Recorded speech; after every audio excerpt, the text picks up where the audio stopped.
नमस्कार प्रिय विद्यार्थियों, राम राम, नमस्कार, जय हिंद, जय भारत। हरियाणा के सरकारी नौकरी की तैयारी करने वाले सारे बालकों ने आज जोड़कर राम राम, नमस्कार प्रिय विद्यार्थियों पुनः। तो बालकों, आज हरियाणा की जबरदस्त क्लास लेके फिर से मैं हाजिर हो गया हूँ और 15 अगस्त भी नजदीक है। स्वतंत्रता दिवस बड़े धूमधाम मनाने का कार्य करेंगे, ठीक है। जबरदस्त सीरीज लेके आएंगे। उससे पहले ये पहला क्वेश्चन देखने से पहले आप एक बात देखेंगे, ठीक है। तो आपने बता देना चाहूँ, एक चैनल और अपना है सीजी क्लासेस भुन्ना। कई दिन तो उस पर वीडियो नहीं डालने लग रहे हैं, उस पर वीडियो रेगुलर आओगे आगे तक, छठी से लेके 12वीं तक, और उसके बाद में जो ग्रेजुएशन लेवल आपका स्नातक है, स्नातकोत्तर जो पीजीएमए वगैरह, उसके लिए भी हम कक्षाएं बना रहे हैं। जो आपका सिलेबस है, जो आपकी बुक्स हैं, ताकि वो भी आपको पढ़ाई जाए। इस पे तो सिर्फ कंपटीशन का हम डाल रहे हैं, ठीक है।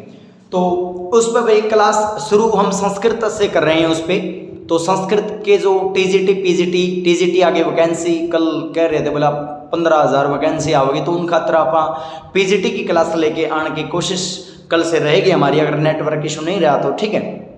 पहली क्लास कल उस पे चैनल पर डल जाएगी, आप सब्सक्राइब जरूर कर लें। सीजी क्लासेस भुना, सी का मतलब चाणक्य, जी का मतलब गुरुकुल क्लासेस कक्षाएं और भुना, ठीक है। तो सीजी क्लासेस भुना के नाम से अपना चैनल है, 260 सब्सक्राइबर्स के ऊपर हैं, उसको जरूर आप सब्सक्राइब कर लें। और वहां पर आपकी जो छठी, 7वीं, 8वीं, 9वीं, 10वीं, 11वीं, उसके बाद में आपका जो बीए का जो रहता है, एक बार आर्ट से ही शुरू करेंगे हम, बीकॉम या बीएससी की एक बार टीचर हमारे पास जैसे ही उपलब्ध होंगे तो हम डालेंगे।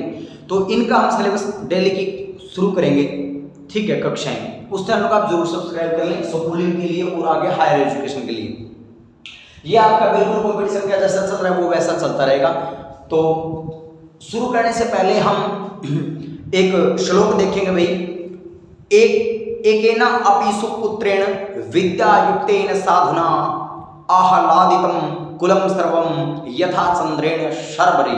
ध्यान से देखिएगा, विद्वान सदाचारी ज्ञानी, साधुना मतलब सदाचारी, विद्यायुक्तेन विद्वान, सुपुत्रेण अच्छा पुत्र, ठीक है।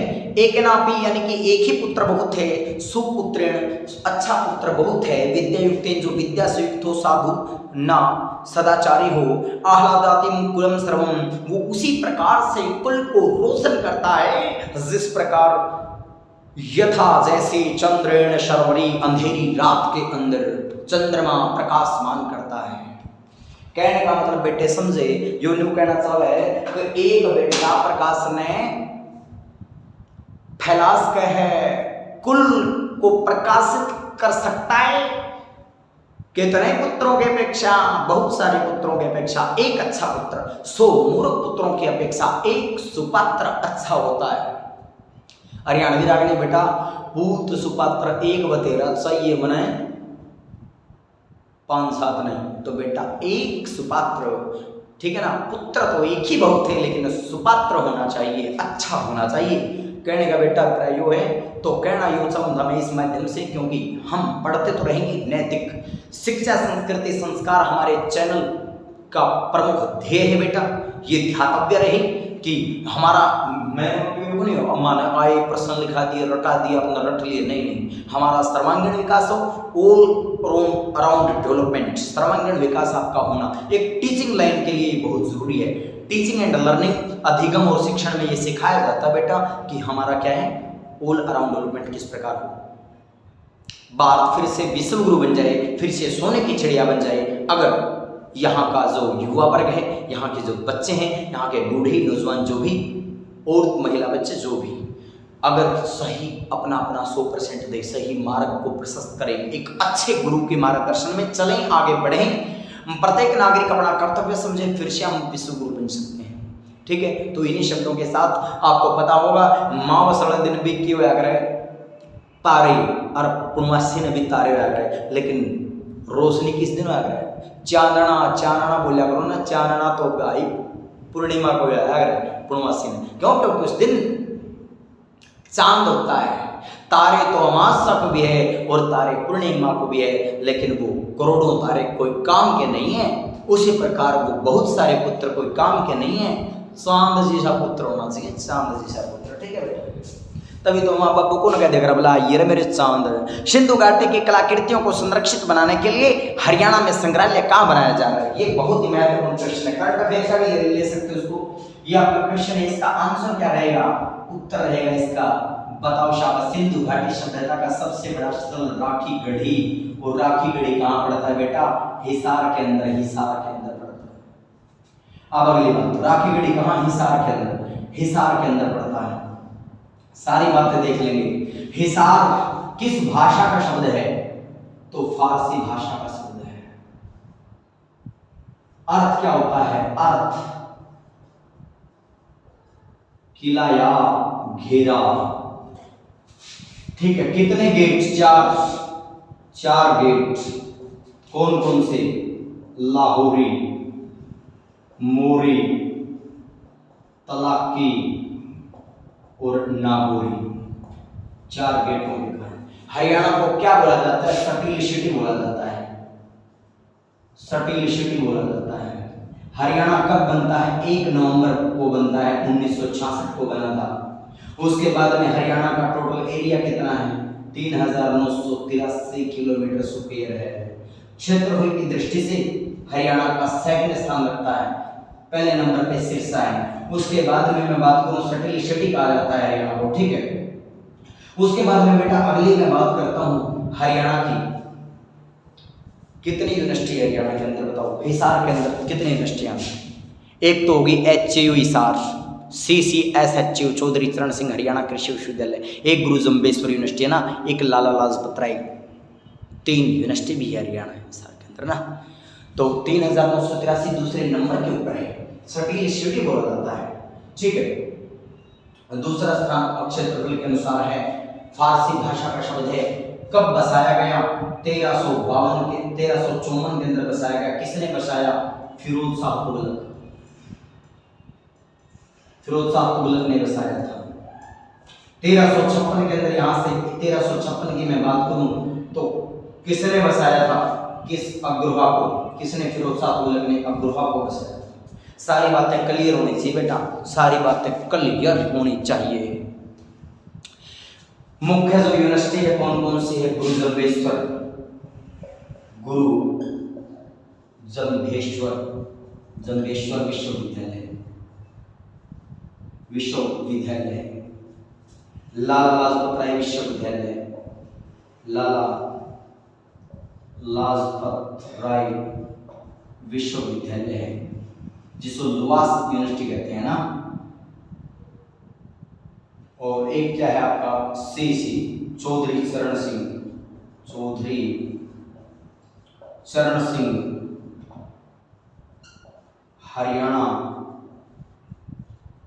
कृषि विश्वविद्यालय।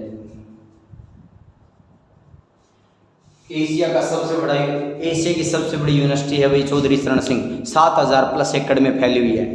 गुरु जम्बेश्वर विश्वविद्यालय हिसार के अंदर, लाला लाजपत राय विश्वविद्यालय, ठीक है। सूर प्रजनन केंद्र हिसार के अंदर है। उसके बाद में राष्ट्रीय भैंस अनुसंधान केंद्र है, राष्ट्रीय असव अनुसंधान केंद्र है, ये भी आपके कहाँ है? भैंस के अंदर है। हरियाणा के अंदर सबसे ज़्यादा भैंस पूछ ली जाए हिसार के अंदर है। हरियाणा के अंदर सर्वाधिक पशुधन पूछ लिया जाए तो भी हिसार के अंदर है। Government PG college Hisar, government women college Hisar, DN college Hisar, Jat college Hisar, उसके बाद में FC कॉलेज हिसार और CRM कॉलेज हिसार, यह हिसार के प्रमुख शिक्षण संस्थान है बेटा। ओम यूनिवर्सिटी भी है यहाँ, एक ओम यूनिवर्सिटी निजी विश्वविद्यालय, ठीक। तो सारी बातें क्लियर होनी चाहिए आपको। फारसी अर्थ किला या घेरा, 4 गेट, लाहौरी, मोरी, तलाकी, नागौरी, सटील सिटी भी बोला जाता है। यहाँ एक झील भी है, कौन सी बताओ भाई शाबाश जल्दी से? ब्लैकबर्ड है, ब्लैकबर्ड झील है क्या हांसी के अंदर, या ब्लूबर्ड झील है? ब्लूबर्ड झील, ठीक है। और ब्लैकबर्ड हांसी हिसार के अंदर है ना, तो ये झील भी है यहाँ की, आपको पता होना चाहिए। तो ये सारी बातें क्लियर होनी चाहिए। आगे बढ़ते हैं अगले क्वेश्चन को। स्क्रीनशॉट ले सकते हो आप भाई, ठीक है ना। कर्म करो बेटा, फल की चिंता मत करो। 5 सितंबर को जब अध्यापक दिवस मनाएंगे, बिल्कुल लाइव कोशिश करेंगे हम, नेटवर्क उस दिन तक प्रबंध कर ले हम अपना, कुछ भी वाईफाई लगवा के या कुछ भी, बिल्कुल लाइव आने की कोशिश करेंगे, हम सेलिब्रेट करेंगे, क्योंकि बेटा मेरे जीवन में सबसे ज़्यादा योगदान मानता हूँ मैं तो किसका मानता हूँ, माता पिता का। पहले पापा ने उंगली पकड़ के चलाना सिखाया, माता पिता और गुरु का, ये तीन ही हैं बेटा जो आपके हितैषी हो सकते हैं, बाकी तो दुनियादारी नकली है बेटा। कोरोना काल के अंदर मैंने एक सॉन्ग लिखा था, छोटे बच्चे होते हैं, एक 14 साल का लड़का और 12 साल की गुड़िया, दो ही बच्चे थे, माता पिता कोरोना काल के अंदर डेथ हो जाती है। तो उसमें लिखा था मैंने कि दुनिया याद रखेगी या 20-40 साल कोरोना बीमारी ने कराया सबका बुरा हाल, दुनिया मेरे चाल्या करता जिसका भारी सिक्का, मुंह आज पड़िया देख लो वो दादा अमरीका, बचने का ना कोई तरीका, फीकी पड़ गई शाम कोरोना बीमारी सबका बुरा हाल। बाबू रे तो कित चल गया उम्र से मेरी यानी, वो दोनों बेटा बेटी कहते हैं, बाबू रे तो कित चल गया उम्र से मेरी यानी, आसमान में माने ढूंढू बेबे नई बिछानी, एकदम दोनों खोस लिए किस्मत न रुपया चाड़ा, और कौन से पाप की देई सजा हमने न हो संभाला। कसी कसोले थमा दिए जिनमें होने चाहिए थे खेल खिलौने, उस 12 साल की बेबे नाज पड़ रहे टिकट पौने, माँ बाबू के खोने तरह खो गया हमारा उजाला, कौन से पाप की देई सजा हमने न हो संभाला। माँ बाबू तो माँ बाबू, बाकी नकली दुनिया सारी, चाचे ताऊ कुटुंब कबीला मतलब की रिश्तेदारी, भगवान तू ना न्याकारी, इस संजय ने फेरी बधेरी माला, कौन से पाप की देई सजा हमने न संभाला। कमेंट करते रहे बेटा, बीच बीच में मोटिवेशनल बातें आपको कहीं नहीं मिलेगी, और किस डाल खिला क्या करें जरूर बताया करो, और क्लास के लास्ट में कमेंट कराया करो बेटा क्लास कैसी लगी, और अगले दिन क्लास किस विषय पढ़नी चाहिए सारी बात कराया करो।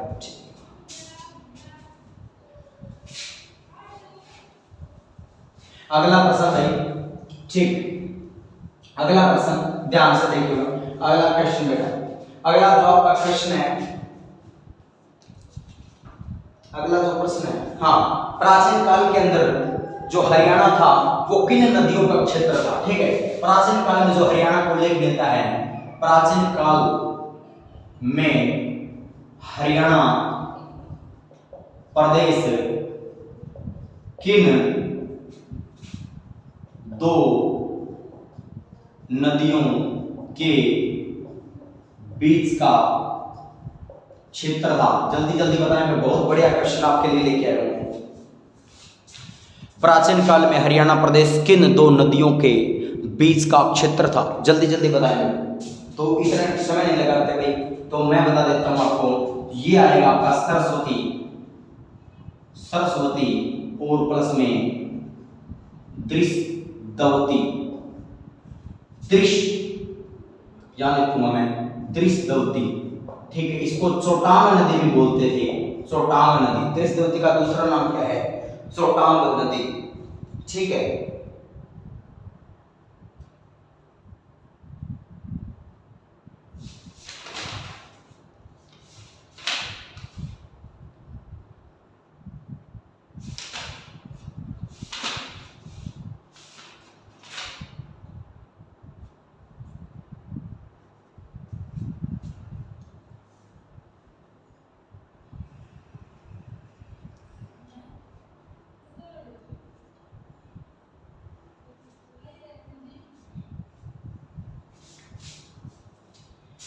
ठीक है बेटा, ध्यान से सुन दो, सरस्वती और दृष्टवती नदी या चोटांग नदियों के बीच के क्षेत्र को क्या कहते थे, बीच के क्षेत्र को एचआर बोलते थे, हरियाणा बोलते थे।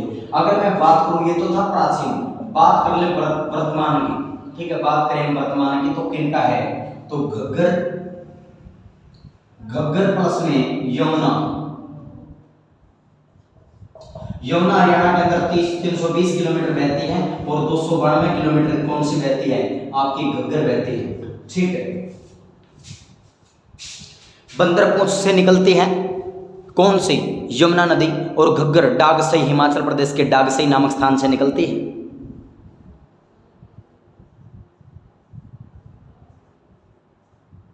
ये आपको पता होना चाहिए, हरियाणा के अंदर 320 किलोमीटर। ठीक है, यमुनानगर, करनाल, पानीपत, सोनीपत, फरीदाबाद, ठीक है, ये बहती है, इसके साथ दिल्ली बीच में आ जाता है, जिसको सोनीपत, झज्जर, गुरुग्राम, फरीदाबाद ये सीमा लगाता है हरियाणा के साथ, जो दिल्ली की सीमा लगती है। ठीक है, अगर पूछ ले जाए यमुना नदी किसकी सीमा में आती है, घग्गर नदी तो बेटा जो सीमा बना रही है हरियाणा और पंजाब की कह सकते हैं हम, लेकिन ऐसा नहीं है, कई बार ये बिल्कुल बीच में भी है, कुछ हिस्सा हमारा वहाँ रह जाता है।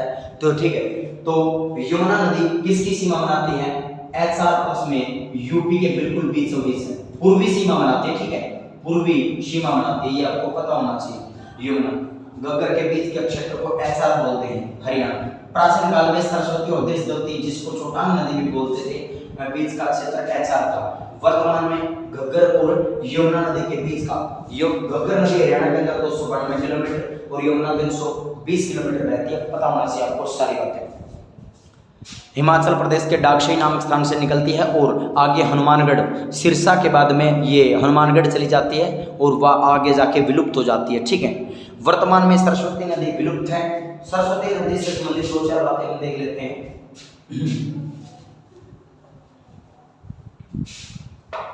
ठीक है, सरस्वती नदी से संबंधित 2-4 बातें। तो हरियाणा ने सरस्वती के रखरखाव के लिए, इसके पुनर्निर्माण के लिए एक सरस्वती बोर्ड की स्थापना की है। ठीक है, सरस्वती बोर्ड का क्या कर दिया है, गठन किया है। ठीक है, इसके जो आपके अध्यक्ष हैं, अध्यक्ष कौन है और उपाध्यक्ष कौन है, ये बात पता होना चाहिए। उपाध्यक्ष, अध्यक्ष कौन है, उपाध्यक्ष कौन है। जो अध्यक्ष आपके वो कौन है, मनोहर लाल खट्टर, मनोहर लाल खट्टर इसके अध्यक्ष हैं। उपाध्यक्ष धूमन सिंह किरचन, धूमन सिंह किरचन को इसका क्या बनाया गया है, किरचन, किरचन है बेटा ये, धूमन सिंह किरचन को इसका उपाध्यक्ष बनाया गया है। सरस्वती विकास बोर्ड, ठीक है, सरस्वती विकास बोर्ड इसका पूरा नाम, सरस्वती विकास बोर्ड, विकास बोर्ड बोल सकते हैं, सरस्वती विकास बोर्ड। ठीक है, तो यमुना नदी के पुनर्निर्माण, यमुना नदी के मतलब का कार्य भी इनको सौंपा गया है। सरस्वती जो विकास बोर्ड है वो क्या कार्य करेगा, यमुना नदी से बहुत ज़्यादा बाढ़ आई थी अब की बार, तो वैसे तो सबसे ज़्यादा बाढ़ से प्रभावित तो ये एरिया हुआ हमारा, जैसे कि कैथल है, जींद है, अम्बाला, पंचकुला है, फतेहाबाद और सिरसा, ये ज़िले सबसे ज़्यादा प्रभावित थे। बाकी पानीपत, सोनीपत, करनाल वहाँ भी बाढ़ आई, लेकिन कहने का मतलब यह सबसे ज़्यादा प्रभावित इस वर्ष तो घग्गर ने किया है। लेकिन वैसे बेटा जो यमुना नदी है बहुत ज़्यादा बाढ़ लाने का कार्य भी हरियाणा के अंदर करती है। ठीक है, तो इसलिए जो सरस्वती विकास बोर्ड है वो उसके जो किनारे हैं उनको ऊंचा करवाने का कार्य करेगा। जो सरस्वती जो यमुना नदी है उनके किनारों को, जो तटबंध है उनको मजबूत कराने का कार्य किया जाएगा। अध्यक्ष कौन है, मनोहर लाल खट्टर, उपाध्यक्ष। अब सरस्वती नगर, हरियाणा का सरस्वती नगर किसे कहा जाता है, सरस्वती नगर। एक सरस्वती नगर है और एक सरस्वती नगरी है, सरस्वती नगरी, दो अलग अलग क्वेश्चन है बेटा। अगर सरस्वती नगर पूछ लिया जाए आपसे तो सरस्वती नगर कौन सा है आपका, बताओ शाबाश, मुस्तफाबाद, मुस्तफा, एक मिनट रुको, मुस्तफाबाद,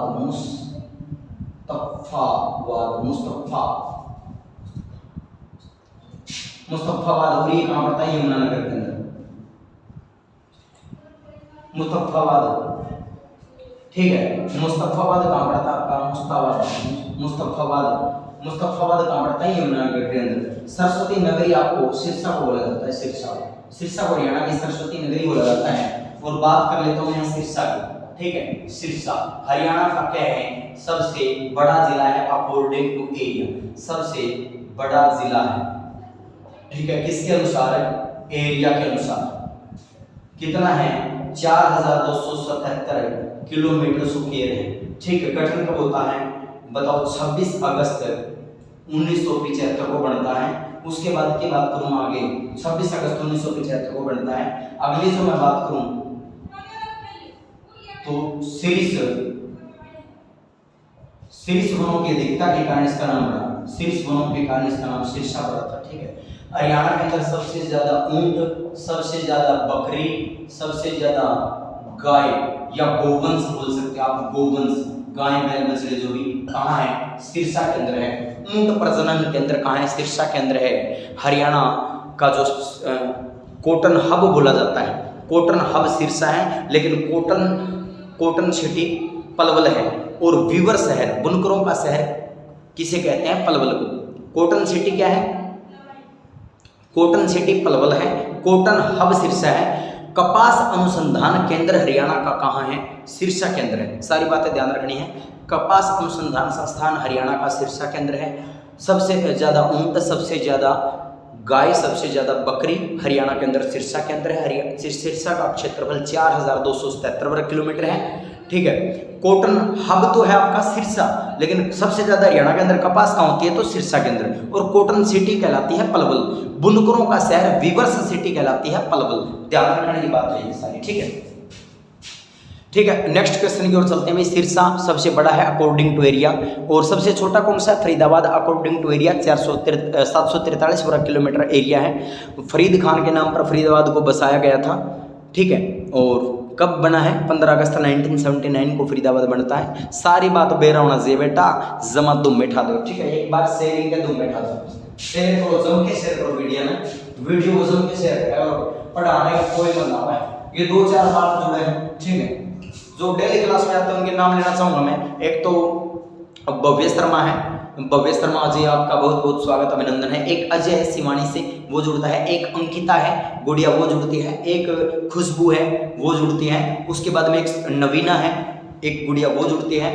नवीना के बाद में जो मैं देख पा रहा हूँ, जो डेली क्लास में जो बच्चे जुड़ते हैं, कुलबीर केडी है, एक बच्चा है कुलबीर। ठीक है, नहला से है मेरे ख्याल से, नैला से, दहमन से वो जुड़ता है। तो ये बच्चे जो रेगुलर हमारे, एक सुमित, एक मनोज हसंगा से, विशाल सर भी हमारे साथ जुड़ते हैं शाम को। श्रवण सर टारगेट 40 एकेडमी भुन्ना से, वो भी जुड़ते हैं। ठीक है, तो बेटा भुन्ना मैं बात करूँ तो मेरी तो मैं ये कह सकता हूँ कि कर्म भूमि रही है जो टारगेट 40 एकेडमी है। मैंने बहुत जगह पढ़ा है, लेकिन वहाँ भी अपनी सेवाएं दी थी, और हो सकता है शायद आगे भी दूँ। और टारगेट 40 में बेटा डी ग्रुप का बहुत अच्छा बैच चला हुआ है, तो आप ज़रूर ज्वाइन करें। टारगेट 40 एकेडमी भुन्ना ज़रूर जाएं आप। टारगेट 40 एकेडमी भुन्ना बेटा शिक्षा के क्षेत्र में नए आयाम स्थापित कर रही है। बहुत अच्छे टीचर हैं, कोई तो नहीं करना वैसे टीचर वैसे नहीं है बेटा। बहुत श्रवण सर के मार्गदर्शन में नवीन सर हैं, प्रदीप सर हैं, इंग्लिश की जो मैम है, बहुत अच्छा बेटा कंटेंट आपको देखने को मिलेगा। बिल्कुल नाम मात्र फीस आपकी, कोई ज़्यादा फीस भी नहीं, और जो बच्चा गरीब है उसकी तो फीस भी नहीं ली जाती। ठीक है, तो बेटा कोई भी बच्चा पढ़ाई से वंचित न रह जाए। तो मैं तो बहुत बहुत ऐसे गुरुओं को कोटि कोटि प्रणाम करता हूँ। श्री मदन गुरुजी जो हैं, श्री मदन गुरुजी का मैं तो श्री श्रवण गुरुजी को बहुत आभारी हूँ कि शिक्षा के क्षेत्र में नए आयाम स्थापित करने के लिए अपने भुना, एक छोटे से शहर के अंदर, यहाँ के जो गांव है नज़दीक के, वहाँ पर कोई बढ़िया इंस्टीट्यूट नहीं था। इंस्टीट्यूट तो बेटा बहुत से भुना के अंदर और भी हैं यहाँ हमारे नज़दीक, लेकिन बेटा सब पैसे का सोर्सेज, एक शिक्षा को बिजनेस बना रखा है, ऐसा वहाँ पर नहीं देखने को मिलता। आपका जब तक आप सेलेक्ट नहीं हो जाते, यानी कि एग्ज़ाम तक आपकी प्रिपरेशन करवाई जाती है। बिल्कुल लाइब्रेरी जैसा माहौल बेटा। क्लास लगने के बाद आप शाम तक रुक करके पढ़ो, आपको पूरी फैसिलिटी दी जाएगी। वो ये नहीं कहते आप ऐसे बंद कर दो, ये कर दो, कोई दिक्कत नहीं बेटा, बहुत ज़बरदस्त। ठीक है, तो कृपया करके बेटा भुन्ना के अंदर जो टारगेट 40 एकेडमी है, आप अपने मित्रों को भी बताएं, ज़्यादा से ज़्यादा मात्रा में वहाँ पर आप जाएं, एडमिशन लें और अपने माता पिता के सपनों को साकार करें बेटा। ठीक है, कोई भी जाना चाहता है बेटा मेरे से बात कर ले, कोई बात नहीं है। मैं आपको वहाँ अगर कोई दिक्कत आती है तो आप मेरे से बात करें, कोई दिक्कत नहीं आएगी।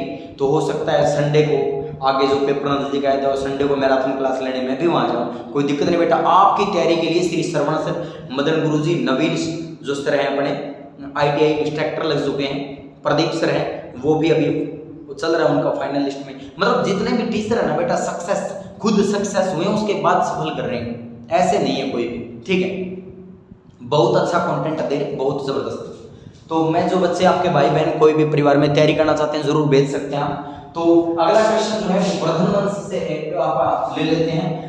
सिंधु घाटी सभ्यता का जो सबसे पूर्वी नगर है, ठीक है, सरस्वती सिंधु सभ्यता इसका वर्तमान में नाम है, सरस्वती सिंधु सभ्यता। सिंधु सभ्यता का सबसे पूर्वी बिंदु जो है, सबसे पूर्वी नगर जो है, नगर है वो किस नदी के किनारे है? किस नदी के किनारे बसा है, किनारे बसा था ये बताना है, मतलब अब तो नहीं हो, उस समय की बात है, किनारे बसा था। बताओ शाबाश। सरस्वती सिंधु सभ्यता का सबसे पूर्वी नगर किस नदी के किनारे बसा था? तब तक दोबारा बता देता हूं मैं, टारगेट 40 अकेडमिक बोलना, ठीक है। 88,567 और 88,567 और 30,537, 88,537, 88,567, 88,537 ऐसा ये शायद नंबर है सर का, वरना कोई बात नहीं, मेरा नंबर लिख लीजिएगा। अगर आपको अकेडमी जाना जरूर जाएं, 99,927 86,432 ये अकेडमी, ये मेरा नंबर है, ठीक है। इस पर आप कॉल कर ले, जाएं तब बात करवा देना सर के साथ, कोई दिक्कत नहीं, आप जाएं, नाम मात्र फीस है बेटा बिल्कुल ही, ठीक है। और आप जॉब लग जाओगे बेटा, ये पैसे जो पढ़ाई पे निवेश करोगे ना आप, इससे बेटर कुछ नहीं बेटा। पढ़ाई पे निवेश किया गया पैसा आपको कई गुना लौटाता है वापस। पढ़ाई पे जितना खर्च करोगे ना, उसका कई गुना आपको वापस प्राप्त होगा। तो इसलिए ये 500-1000 रुपये महीना कोई ज़्यादा खर्चा नहीं होता, आप लगाएं बेटा। वैसे भी तो लाइब्रेरी में हम बैठ के आ जाते हैं सारा दिन, वाईफाई कनेक्ट की फिल्म में ना ये दिक्कत, तो कृपया करके आप उनका सदुपयोग करें, ठीक है। और चार्ज तो कुछ ले ही नहीं रहे, मैं बता रहा हूँ, अकेडमी की बात बता देता हूँ। जो बिल्कुल गरीब बच्चा है वो मेरे से संपर्क कर ले, जो फीस नहीं दे सकता वो भी बता दे, लेकिन जो फीस है नाम मात्र है बेटा, क्योंकि वो चार्ज किसका ले रहे हैं, वो किसी और चार्ज नहीं ले रहे हैं। बस उसमें क्या है बेटा, एसी चल रही है बच्चों को ताकि गर्मी ना लगे, उनके पानी के कैंपर वगैरह आते हैं, बस आपका पैसा आप ही पे निवेश हो रहा है। खुद एक पैसा नहीं कमा रहे हो, एक सोशल वर्कर की तरह कार्य कर रहे हैं बेटा। शिक्षा के क्षेत्र में कोई भी बच्चा पढ़ाई से वंचित न रह जाए, इसलिए वो प्रयास कर रहे हैं, ठीक है। तो ऐसे ऐसे अध्यापकों को मैं सैल्यूट करता हूँ, प्रणाम करता हूँ। इस क्वेश्चन पे आइए बेटा, सरस्वती सिंधु सभ्यता का सबसे पूर्वी नगर किस नदी के किनारे बसा है? बसा था तो बताएं, शाबाश, जल्दी बताएं, ठीक है, जल्दी बताएं। तो सारी बातें देख लेते हैं हमें। 4 सतह हैं, ये मैं से आपको लिख लेता हूं। ये है पूर्व, ये है आपका, ये है उत्तर। ये मिटो देते हैं, आप क्वेश्चन तो आपने देख लिया है। सिंधु घाटी सभ्यता के सबसे जो छोर के नगर हैं वो है 4। ये है आपका सबसे उत्तर वाला ना, सबसे उत्तरी, ये सबसे पूर्वी नगर, ये सबसे पश्चिमी, और ये आपका दक्षिणी नगर, ठीक है। सबसे जो पूर्वी है वो कौन सा है? आलमगीरपुर है। आलमगीरपुर कहाँ है? यूपी के अंदर, उत्तर प्रदेश के अंदर। किस नदी के किनारे? हिंडन नदी के किनारे। उसके बाद में जो दक्षिणी है वो है दैमाबाद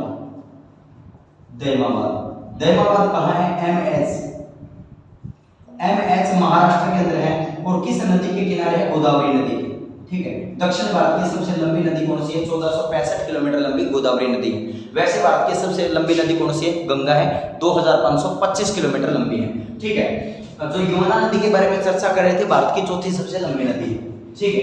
उसके बाद में गोदावरी नदी, दैमाबाद एमएच महाराष्ट्र के अंदर है और गोदावरी नदी के किनारे है जो ये नगर। पश्चिमी है वो सूतकांगेडोर है, सूतकांगेडोर।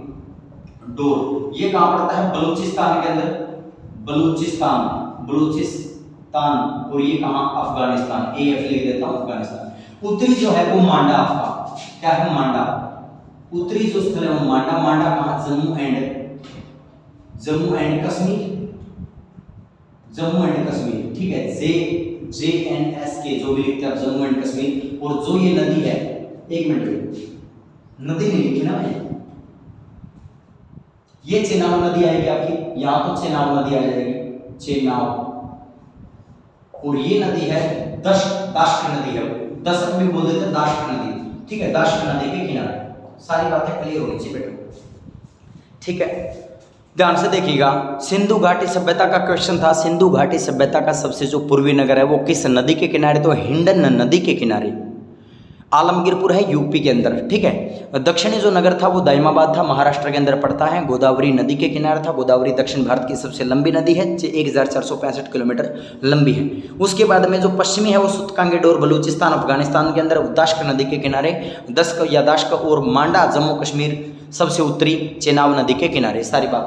उसके बाद में सिंधु घाटी सभ्यता की आकृति पूछ ली जाए। आकृति कैसी थी? आकृति आकृति,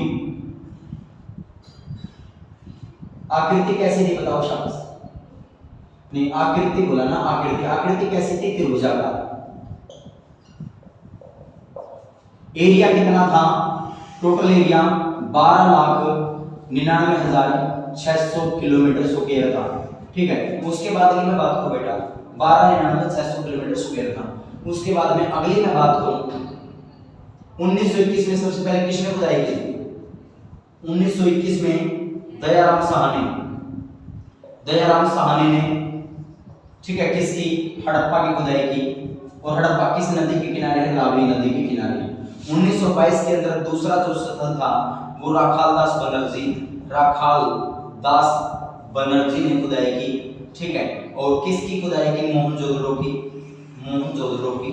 और ये कहाँ पड़ता है, सिंधु नदी के किनारे पड़ता है, ठीक है। इस जो नाम है इसका वो क्यों पड़ा था, इसका जो टाइम पीरियड रहा वो 2350 से लेकर के 1750 ईस्वी तक माना जाता है। रेडियो कार्बन 14 आपका जो तिथि निर्धारण का आपका जो वैज्ञानिक तरीका है उसके अकॉर्डिंग, ठीक है। उसके बाद में ये कांस्य युगीन, क्या थी ये, कांस्य युगीन सभ्यता थी। ये एक नगरीय सभ्यता थी, ग्रामीण नहीं थी, नगरीय सभ्यता थी। सारी बातें क्लियर होनी चाहिए, ठीक है। देख लीजिएगा जो सिंधु घाटी सभ्यता है उसका काल 2350 से लेकर के 1750 ईस्वी तक ये सभ्यता कहते हैं फली फूली। सभी विज्ञान इस पे वैज्ञानिक इस पे जो विद्वान है, इतिहासकार इस पे एक मत है। रेडियो कार्बन 14 के अनुसार ये तिथि निर्धारण है। कांस्य युगीन सभ्यता थी, नगरीय सभ्यता थी, ठीक है। सूतकांकेडोर ये कहते हैं कि विश्व की या दुनिया की सबसे पहली ये नगरीय सभ्यता थी। 1921 के अंदर दयाराम साहनी ने सबसे पहले नगर की खुदाई की थी रावी नदी के। इसके बारे में जो जानकारी दी है वो चार्ल्स मैसेन ने दी थी। चार्ल्स मैसेन इसके बारे में सबसे पहले बताते हैं 1826 के अंदर। और 1921 के अंदर भारतीय पुरातात्विक सर्वेक्षण के महानिदेशक कौन, कमेंट सेक्शन में लिखोगे इसका आंसर आप। जनरल कनिंघम, अलेक्जेंडर कनिंघम बताना जो भी, ठीक है। तो उन्होंने क्या दिया था, आदेश दिया था कि इसकी खुदाई की जाए। और फिर दयाराम साहनी ने हड़प्पा की खुदाई की, रावी नदी के तट पे है। 1922 के अंदर राखालदास बनर्जी दयमाबाद महाराष्ट्र के अंदर मोहनजोदड़ो सिंधु नदी के किनारे है और 1922 में खुदाई होती है। टोटल इसका जो एरिया है वो 12,99,600 किलोमीटर स्क्वायर है। आकृति त्रिभुजाकार है। चार्ल्स मैसेन ने 1826 के अंदर प्रथम जानकारी दी थी। ये सारी बातें आपको क्लियर होनी चाहिए, ठीक है। तो आज का लास्ट क्वेश्चन देखते हुए क्लास को मैं खत्म करना चाहूंगा। आज का अंतिम क्वेश्चन देखते हुए, ठीक।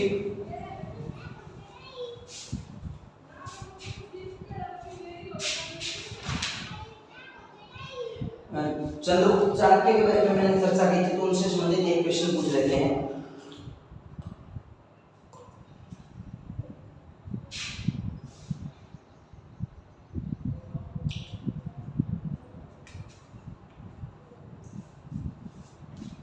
मौर्य वंश के संस्थापक पूछा गया, ठीक है। मौर्य वंश के संस्थापक, मौर्य वंश के संस्थापक कौन थे बताओ शाबाश, फटाफट बताओ। मौर्य वंश की स्थापना कब होती है, संस्थापक कौन थे, फटाफट बता दीजिए कमेंट सेक्शन में। चलो चर्चा कर लेते हैं। संस्थापक जो थे इसके, संस्थापक कौन है, चंद्रगुप्त मौर्य।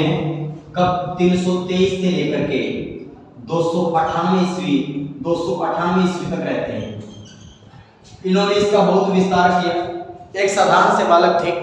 हुआ क्या, इनके नाम जो चंद्रगुप्त मौर्य ने, इनकी माँ का नाम मूरा था, इसीलिए इस वंश का नाम मौर्य पड़ गया, ठीक है। इसका नाम मौर्य भारत के शौर्य, ऐसे कहा जाता है। इतिहासकारों ने इसको ऐसे बोला, जो मौर्य थे उन्होंने अखंड भारत फैलाया था। चाणक्य, क्योंकि आचार्य चाणक्य, मैंने पहले भी बताया आपको, एक श्लोक भी सुनाया था, कितने महान प्रतिभा के धनी रहे होंगे, कितने कूटनीति, शाम दाम दंड भेद चारों नीतियों को जानते थे। उसके तहत उन्होंने क्या किया, बहुत बड़ा विस्तार किया भारत, ठीक है। बहुत बड़ा साम्राज्य विस्तार किया। पाटलिपुत्र मगध का राजा बनाया चंद्रगुप्त मौर्य को, ठीक है। एक बार क्या हुआ, धनानंद जो सिकंदर भारत पे आक्रमण विश्व विजेता जो बनना चाहता था, तो आक्रमण करने वाला था, वो प्लान बना रहा था, आ गया था नजदीक सिंधु नदी के किनारे। तो आचार्य चाणक्य धनानंद के पास जाते हैं, कहते हैं राजन ये गलत है, तो कृपया करके आप रोक लो राजन। वो मदिरा के अंदर नर्तकी रखता था भाई, दरबार के अंदर 5-7 नाचने वाले रखा करता, वो नाचा जानते, वो दारू पिया जानता, बैठा रहता, यह बकवास थी, ठीक है। तो ये बात थी बेटा। उसके बाद में क्या होता है, वो नहीं माना, कहता है ये ब्राह्मण मेरे को शिक्षा देगा, कहता है उनको सेनापतियों को बोला इसने 12 करवाओ, इसने 12 काटो, उसकी कहते छोटी शिखा पकड़ करके महल से बाहर फेंक दिया गया। महल से बाहर खड़ा होकर के वो फिर भी कहते हैं राजन आप ध्यान दीजिए, लेकिन बेटा इतना क्रुद्ध, एक ब्राह्मण का अपमान हो गया। वो उसने क्या किया, स्वाभिमानी इतना था, बोला जब तक मैं तेरे वंश का समूल विनाश करके किसी योग्य शासक को इस मगध की गद्दी पर नहीं बैठा देता, तब तक मैं अपनी शिखा के गांठ नहीं बांधूंगा। ऐसे ही उन्होंने किया। जब रास्ते में जा रहा था, बच्चे खेल रहे थे, एक राजा बना हुआ था, वो राजा कौन था, चंद्रगुप्त, बच्चों का राजा, ठीक। उसने देखा इतने अच्छे से आंखों पे कपड़ा बंद रखा और ये न्याय कर रहा है और सही पकड़ रहा है, भाई ये तू चोर है, ये वो है। तो इसलिए बेटा उसने वो ले गया उसके घर पे, उसकी मम्मी को कहा ये बच्चा मेरे को चाहिए, मैं आपको लौटा दूंगा। वो इस प्रकार उसको एक बहुत महान शक्तिशाली राजा बना दिया साधारण बच्चे से, ठीक है। तो मौर्य भारत के सौर्य, मूरा, माँ का नाम मूरा था, किसी पिता का नाम चणक था, अगर पूछ लिया जाए, पिता का नाम चणक, माता का नाम मूरा, मूरा से बन गया मौर्य। उसके बाद में अगली मैं बात करता हूं,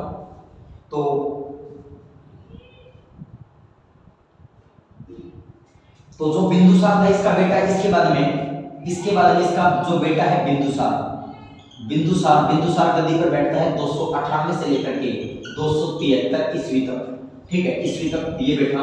उसके बाद में 273 से लेकर के 273 से 232। उसके बाद में अशोक इसका पोता था, अशोक ये बैठा 273 से लेकर के 232 ईस्वी तक, ईस्वी पूर्व तक इसने क्या किया, राज किया। मगध राजधानी पाटलिपुत्र, और पाटलिपुत्र वर्तमान में जो पाटलिपुत्र जो आता है, पाटलिपुत्र का नाम वर्तमान में पटना, और पटना बिहार की राजधानी है, और बिहार के अंदर बेटा पूर्णतः शराब बंद है, नीतीश कुमार वहां के मुख्यमंत्री हैं, सारी बात पता होनी चाहिए, ठीक है। बिहार बिंदुसार संस्थापक चंद्रगुप्त मौर्य 323 से 298, कहीं आपको 322 भी लिखा मिल सकता है, 323 से 298। बिंदुसार 298 से इसका बेटा 200, अशोक 273 से 232 वर्ष तक, ठीक है। उसके बाद में हुआ क्या, मौर्य वंश का संस्थापक पूछा गया थे, हमने सारी बातें कर ली हैं।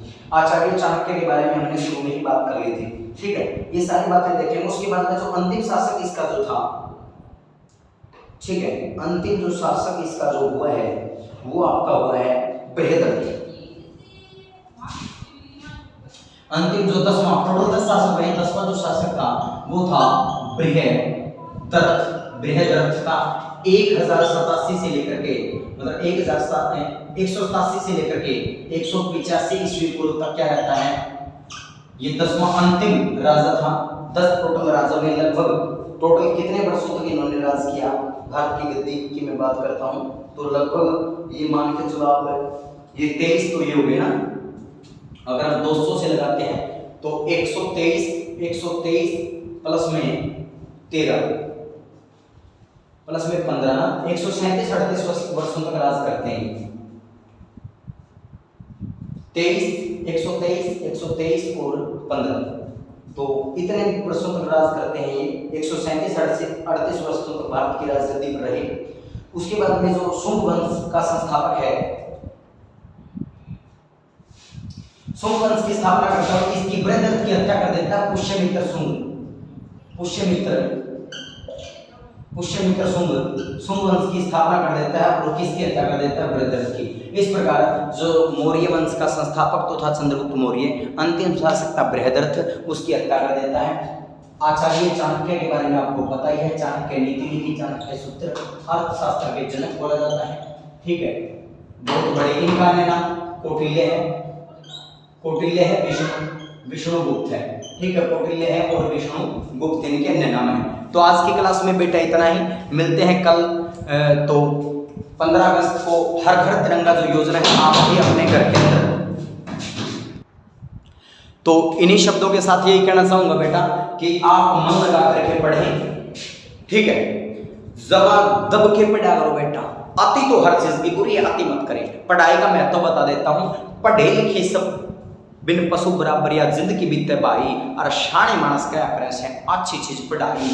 विद्या चीज अनोखी हो से कोन्या छोड़ चुरावे, इस विद्या ने कोई बांट सके ना भाई खड़े लखावे, या विद्या रहती है दम धोवे ना कोई गहने दिलावे। और विद्या चीज खर्चते बढ़ती बिन खर्चे घट जावे, इन विद्वानों की विद्या कर ऊंची शान बताई, और शाणे मानस क्या करे से अच्छी चीज पढ़ाई। पढ़े लिखे बिन सब ने आवे, बात करने का ज्ञान नहीं। पढ़े लिखे बिन बिजनेस को न चल कोई दुकान नहीं। पढ़े लिखे बिन नहीं नौकरी, बिना पढ़े सम्मान नहीं। और पढ़े लिखे बिन देश विदेश में घूम सके इंसान नहीं। अनपढ़ की कोई कदर करे ना के मारे वो तो बकाई, और शाने मानस क्या करे से अच्छी चीज पढ़ाई। हाथ जोड़ के अर्ज करो तुम इतना कहने पुगाइयो, मात पिता अपने बड़का ने ला के जोर पढ़ाइयो। वर्दी फीस किताब टाइम पे बड़का की पहुंचाइयो। इंजीनियर वैज्ञानिक और लेखक बढ़िया कवि बनाइयो, कह जीत सिंह ज्ञान की राई डोयू तो उसने पाई शाने मानस। तो विद्या सर्वोत्तमम धनमस्ति, विद्या सबसे बड़ा धन है। स्वास्थ्यम परम सुखम, स्वास्थ्य सबसे बड़ा सुख है। आप स्वस्थ रहें, विद्या की प्राप्ति करें, और सर्वे गुणा कांचनम आश्रयन्ते, सभी गुण धन के अंदर रहते हैं। अगर आप सबसे बड़ा धन अर्जित कर पाए विद्या, अगर आप स्वस्थ रहे तो आपके पास सर्वे गुणा सारे गुण आ जाएंगे, क्योंकि धन आ जाएगा। फिर धन है तो सब कुछ है, जिसकी धन है उसी की पूछा भाई। गाँव में एक जना बोला मेरा 20 किलो, यानी कि ताश तो उसके लिए आदमी बोला उसके 20 किलो नींबू है, बोले उसकी मूछ किसी है, बोला अच्छा नींबू धर ले नींबू। ऐसे नहीं होती। एक जना बेचारा गरीब बैठा था, कोई उस पर रह आने गया, वो मुंह पे कहनिया था, बोला भाई उसड़ी धरती उसड़ा जो संसाधन है, जो जुगाड़ है, जितना भी सौदा वो ले रहा है, धन है, वो मेरे करवा देना, मन्नत दे दे, मेरे लिए मुच्छा पे चाहे पेठा धर लिए। तो वो बात है बेटा, चर्चे उसी के चलते हैं जिसके पास पैसा है। तो पैसा तभी आएगा जब आप आलस्य का त्याग करोगे, विद्या की प्राप्ति करोगे, आपके पास धन होगा। धन होगा तो आपके मित्र बनेंगे, मित्र बनेंगे तो आपको सुख की प्राप्ति होगी। तो लास्ट बार कह रहा हूँ, सीधी क्लासेस ढूंढना, आप सब्सक्राइब जरूर करें। क्लासेस ढूंढना हमारे नंबर में बता रहा हूँ, बार आपको, ठीक है। 9927 86 इन नंबरों के साथ आप संपर्क करें।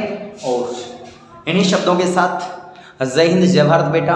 15 अगस्त मनाएंगे, बहुत धूमधाम के साथ मनाएंगे, ठीक है।